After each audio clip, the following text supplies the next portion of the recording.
In this video, I will show you on how to build a website using System.io new feature, which is the website. So what you're gonna do is log into your System.io account and then punta ka na dito sa sites menu, hover mo na yung mouse mo and then makikita mo na itong mga items na ito. So before, ang ginagamit kasi natin sa paggawa ng website ay yung blogs na feature. Pero recently ay nag-release sila ng panibagong feature which is dedicated talaga siya for building websites inside System.io, which is ito na nga yung websites, okay? So i-click mo na itong websites and then dito sa upper right side makikita mo itong blue button no, na mayroong create. So ito po yung i-click mo and then a small window pop up. So dito ay lagyan mo ng pangalan yung website mo. And next is choose your custom domain or domain name. And if hindi ka pa nakapag-integrate ng custom domain mo kay System.io, automatically ang lalabas diyan ay yung default na domain name niya. Okay? Like for example, this one na mayroong System.io sa dulo. Pwede pa din naman itong gamitin. I-click mo lang siya. Okay? And then makikita mo din kasi dito sa homepage URL path ay ito din po yung pinaka URL ng website mo. For me talaga as a business owner and a freelancer, much better na mag-invest ka sa custom domain para professional na tingnan yung website address mo o yung domain name mo. Tapos kung may custom domain ka na, makikita mo na yung custom domain mo dito sa choices dito, okay? If you are asking, mahal ba yung pagbili ng custom domain? Actually, may mga cheap options po where you can buy custom domain. I personally use kasi Namecheap. And then next is the homepage URL path. For this one, I prefer talaga na hindi ka na maglagay dito ng slug or extension dito sa homepage URL mo. The reason is that ito yung pinakaunang page na makita ng mga visitors mo the moment na pupunta sila sa website mo. Kaya I prefer na default lang po dito or hindi na siya lagyan ng extension. And for the language, you can choose a language. And unfortunately, ay wala pa po ditong Tagalog or Filipino. But for us, it is better na English yung gagamitin natin. So when everything is set, click mo lang itong save button. Pagka-click mo nun ay may lalabas ulit na window where you can choose a template for your website or mag-build ka from scratch. What I highly recommend for you is gumamit ka ng template sa iyong website kasi mas madali siya and also hindi siya time consuming, especially if building a website or designing a website is not your forte, okay? So, dito kasi may mga naka-ready na silang mga template. Pumili ka lang ng template na magustuhan mo and then you can customize that template according to your branding. So, ang gagawin mo para makita mo yung design is hover mo yung mouse dito and ayan, lalabas na siya, mag-scroll up na siya. And next is click mo lang itong check mark para ma-choose mo or ma-select mo yung website template na nagustuhan mo. After that, click mo lang itong save button. Pagka-click mo ng save button guys, it will open directly to the editor dashboard ni System.io. And as you can see here, may mga settings and mga menus na need mo i-customize para ma-edit mo yung template. So, una tayo sa pages. Bago ka mag-build, so you need to decide kung ano ba yung mga pages ang dapat makita or present doon sa actual website mo. And also, I highly recommend na magkaroon ka muna ng copy for each pages bago ka mag-design talaga para dire-diretso siya. So, first is sa homepage. Para ma-edit mo yung content ng homepage ay i-click mo lang ito and then hover your mouse here. See? Click mo lang yung mga elements dito and lalabas na yung mga settings nila sa gilid. So, if you have been building funnels inside System.io, para ka lang din nag-edit ng funnels or gumagawa ng funnels dito. And also, same lang talaga siya sa paggawa ng funnel, guys. So, you just need to hover your mouse, click the elements that you want to customize, and then yung mga settings will pop up on the left corner of your screen kung saan you can customize yung mga settings na gusto mong i-customize so that the website will represent your brand. And as you can see here, hindi ko siya ipakita sa inyo yung step by step or yung isa-isahin natin pag-edit, no, kasi it will take so much of our time. Sa footer guys is this is already like universal or kung i-edit mo yung footer dito sa homepage ay lahat ng pages na gumagamit ng footer na ito ay automatically edited na din siya. So hindi kailangan na page per page kang mag-edit or magko-customize ng footer mo. So, punta tayo dito guys sa pinakataas sa header. Your logo, you can upload an image here, lalo na if may logo ka na. So, click mo lang itong image and then upload and then click to upload. So, here you can choose your logo photo. Ayan, tapos syempre upload mo lang. And then, dito naman sa menu, ito yung mga menu na makikita sa website natin. As you can see here, yung home, about, what else? Pricing, contact. So for here, for example, yung home natin is, ito yung sa item 1, so custom URL. So you can choose here website page and then hanapin natin yung home page. And you have an option to open a new window. So meaning, kapag i-enable mo to or i-check mo yan, when someone click the homepage menu, ay ma-open siya sa another window. Pero kapag naka-unclick yan, ay hindi siya mag-open sa panibagong window. Same window lang siya mag-open. Okay? And also, you have an option to delete this menu. Okay? Or you can put the menu to the second one. Kung gusto mo nauna yung about, ayan. Or you can put the home first. Click mo lang itong arrow up. So, pwede mo siyang i-arrange yung mga menu mo dito. And then, another thing is, for example, punta tayo dito sa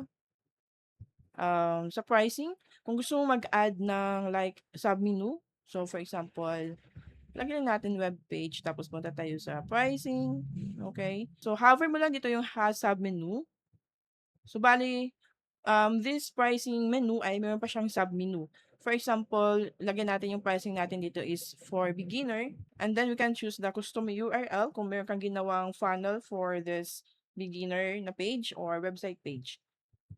And also, let's select, kapag website page, so select natin siya dito. Since wala pa, so skip lang muna natin yan. For example, may funnel siya. Yan, custom URL. So, hanapin natin yung link. For example, ito yung link na ilagay ko, no? Copy ko lang ito. And then, paste ko dito. And then, you will have an option to open in a new window. Pwede mo siyang i-on, pwede i-off. And also, you can add another item. For example, this is advanced. And one more thing, if you want to add a menu dito sa taas, for example, maglagay ka ng login or sign up. So, click mo lang itong add menu. Oh. For example, login, mostly if meron kang mga online courses na binibenta, so maglagay ka ng login option dito. And custom URL lang. So, you're gonna paste your link here and open a new window. And here you go. Makikita niyo po dito sa menu natin, nadagdagan siya ng login, di ba?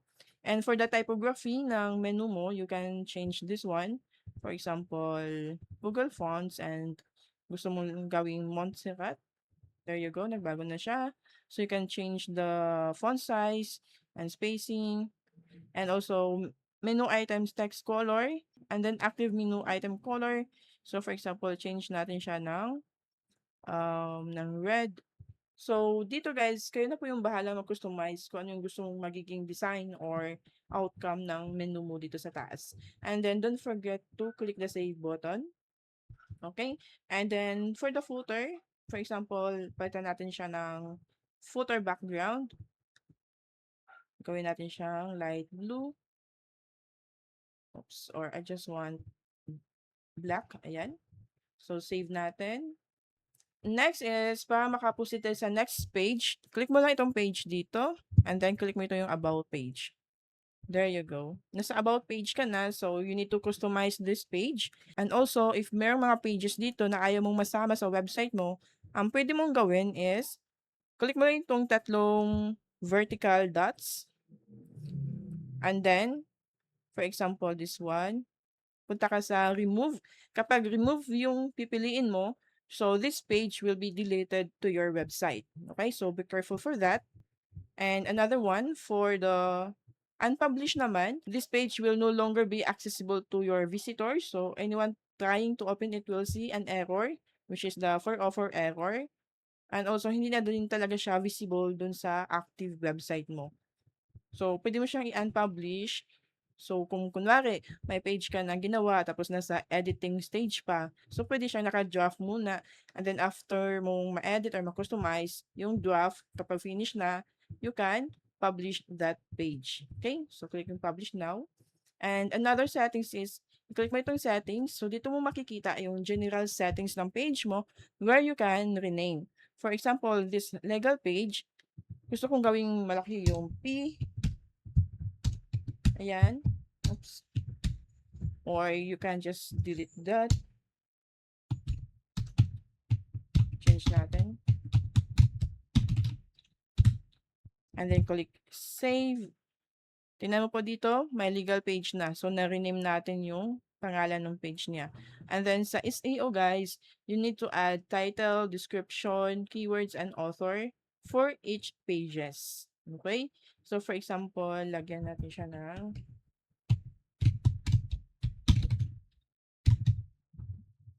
and maglagay ka ng keywords and author. And you will see here, search results preview. So, bali ito yung preview niya once na someone will search on Google, tapos isa yung page mo or yung website mo na lalabas dun sa search preview. So, ito po yung magiging itsura niya. And also, you can add an image. So, pwede ka mag-upload.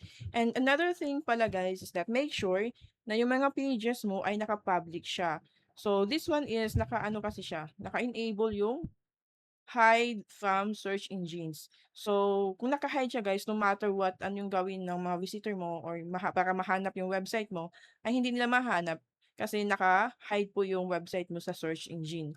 So, make sure na naka-enable po iyan. Okay? And click save. Ganon din po yung gawin mo sa home, especially the homepage one. So, settings, and punta ka sa advanced, SEO and then hide. Okay, make sure na naka-enable siya. Dapat hindi siya naka-hide sa search engines para ma-search siya publicly or para lalabas siya sa mga search query inside Google. So, ayan. Lahat ng pages ay gawin mo po yun. Dapat ano siya, hindi naka-hide. Advanced. Dito naman sa advanced guys, sa tracking code, you can add here yung Google Analytics na code mo or yung Facebook Pixel na code to track your visitors. And it is very important para magkaroon ng kumbaga footprints and matrack kung sino yung mga tao na nagvi-visit sa website mo or sa mga pages ng website mo. So this is medyo advanced na po siya. And I highly recommend to add tracking code on your websites.